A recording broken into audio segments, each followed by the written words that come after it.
দুষ্টু কোকিল গানে মিমি চক্রবর্তীর নাকি একটা এক্সট্রিম লেভেলের নুড সিন আছে, আর সোশ্যাল মিডিয়ায় সেটা অত্যন্ত কন্ট্রোভার্সিয়াল ইস্যুতে পরিণত হয়েছে।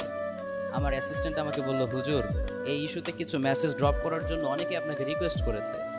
তো অ্যাকচুয়ালি টু বি অনেস্ট, আমি কিন্তু খুবই ব্যস্ত মানুষ, এজন্য ইচ্ছা থাকা সত্ত্বেও সব ইস্যুতে ইন্টারাপ্ট করার স্কোপ আমার হাতে থাকে না। But I think it's a very sensitive and important issue for us. That's why তোমাদেরকে কিছু মেসেজ ড্রপ করছি।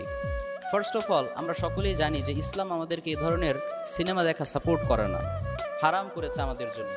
বাট একটা সময় ছিল যখন বাংলার ম্যাঙ্গো পিপল, মানে আমজনতা, ফ্যামিলির সবাইকে নিয়ে একসাথে অ্যাটলিস্ট বাংলা সিনেমাগুলো দেখতো। বাট বাংলা সিনেমার স্ট্যান্ডার্ড নামতে নামতে এখন এমন পর্যায়ে এসেছে যে পাশে গার্লফ্রেন্ডকে রেখে এ ধরনের সিনেমা দেখতেও লজ্জা লাগবে। ঠিক কিনা বলো যুবক ভাইয়েরা?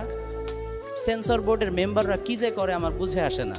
How can they be so